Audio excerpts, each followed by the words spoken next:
What is up, YouTube? It's Kingfisher745, and Special Operations 17 is upon us.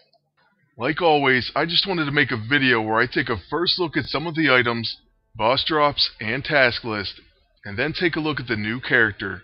First, let's start out with the weapons that you can get from each mission. In Mission 1, you can get the Chem Cannon from the boss roulette. This weapon is a ranged attack type, and it has something called Chemical Burn. While active, it applies a new debuff each round. First it applies Meld Armor, next turn it applies ISO 8 Corruption, then on the next turn it applies a large health reduction. Now moving on to mission number 2, there's an item called the Contingency Plan. It's a gun range type that applies Lock-On and Weak Point, and does pretty decent damage. It also grants a buff called Contingency Plan, so your agent gains guaranteed crits and counter while under 50% health. I actually think this one's a pretty decent weapon. I wouldn't mind getting it and trying it out. But anyways, moving on to mission number 3, that does have the epic boss. So now we know it's going to be Red Skull, and you first can get the Mine Launcher. This weapon hits all enemies, it's stealthy, and it has Magnetic Mine. This detonates if any offensive action is taken. It does not detonate on attacks that can't be countered, but it has a guaranteed critical hit against magnetized or metal targets. This debuff can be removed by recharging.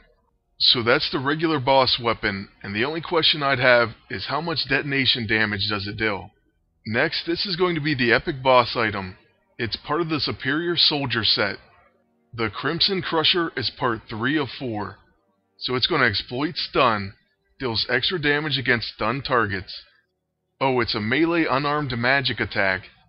Depending on whether you have another piece of the set, it gains melee acceleration. Attacks with the Crimson Crusher gain a follow-up, and they exploit combo setup. It is going to apply combo setup, then it also gives a buff called Seeing Red. Deals increased damage to Hydra enemies. I guess it looks okay, but it's not like that last ability is going to help in PvP. To be honest, I probably won't worry about it unless I win it. Moving on to the task list items. First, there's a blueprint for the Vibranium Frag Grenade. This will be the first research, and it does have pretty decent stats. 3157 offense and defense. It also seems like a pretty good item. It's going to apply Hobbled, Shield Breaker, Bleeding, and Exposed. But I mainly think a lot of you are going to be happy with that for your armory bonus. Next should be our second research item, and that's going to be the Breaching Pistol. It hits one enemy and has something called Remote Explosive. This explodes when the timer ticks down, and has a 3-round countdown. Then it can be detonated early with the Breaching Kit. So I'm assuming that's going to be next on the list. And there it is, the Breaching Kit Pistol. This one says multifunction, and it also has Remote Explosive. So I guess the second function should detonate it. Now let's move on to the last research item. This one should be a set piece. Okay, so this is going to be set piece 1 of 4. The Combat Serum is a quick action, so that's pretty nice. This one's going to apply the following abilities when it's used with other pieces of the set. But first, it does have Combat Ready, so chance to gain Strengthened, Fortified, Agile, or Focused. Next, with 2 pieces, it's going to enable melee acceleration. So we saw that one earlier with the Crimson Crusher. Next, with 3 pieces, it's going to get CQC bonus. This increases melee and unarmed attack damage. It also makes you immune to winded and off balance. And last but not least, you gain coordinated attack. That's with 4 pieces. Okay, so we kind of get a better sense of what this set can do. I'm guessing it's not going to be the greatest, but we'll see. Now it's time for the best part of Special Operations, the reward hero. This time it's going to be Falcon, and he is an infiltrator. He has flying, so he's immune to ground attacks, and then he also has survival training. This is granted to all party members, and it reduces damage by 50% while their health is over 80%. As soon as I saw this, I started to think about Volstagg, just for the fact that he can grant Covered, which is supposed to reduce damage by 50% as well. Then there are other characters that are really hard to damage, like Emma Frost, especially with her E-ISO. So I'll be looking forward to testing these things out. I'd love to see what that reduction looks like in PvP. Alright, this is kind of interesting. They say the XO7 Falcon. I assume they would just use modern. But either way, that doesn't change anything. So on to the abilities. First, Swoop. It's an unarmed melee attack that has deadly crits and gives Rising Up and Lead the Charge to all allies. That's a pretty sick first ability. First off, that's what he's going to counterattack with, or if he joins in on an attack. And your whole team can get those amazing buffs, as well as an extra turn. That could be pretty interesting, and he is an infiltrator, so he's going to be counterattacking. Next, he has an AoE attack called Sky High.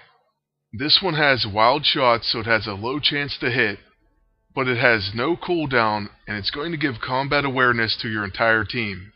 This will cause them to counter against the next single target or area attack. Plus, he gives himself nimble, so he has a chance to avoid melee and range attacks, a 50% chance. So I have to say that's another pretty awesome attack. Next, Falcon's level 6 is called Dive Bomber. It starts cooled down, but it is an unarmed melee attack. It's going to stun one enemy and also place exhausted. So the stun is a 60% chance, but exhausted is going to happen. That's pretty good, but it's kind of odd to me, because if you hit with stun, and the exhausted only counts for one round, then it's not really going to help you out. That is, unless they get multiple turns. So yeah, I do have questions about that, but a stun and exhausted, those are pretty great to have on any ability. Lastly, we have ground control. It hits all enemies, it's a ranged gun type, it's going to grant Epiphany, so the next attack is guaranteed to be a critical hit for all your team. And then it has something interesting called Friends in High Places. Falcon gains a chance to summon a random shield agent when an ally is attacked. I can tell you from experience he can call Hawkeye, Mockingbird, and Black Widow. Beyond that I'm not sure, but it is pretty awesome. And that's going to be it for our first look at Spec Ops 17. As far as Captain Steve Rogers, he'll have his own video. I'll take a look at all his abilities, recruit him, and then show you in PvE and PvP. So stay tuned for that one, as well as plenty more Special Operations 17 coverage. Lastly, I want to thank you all for watching, and ask you to please like, comment, and subscribe. And until next time, good luck, and take care.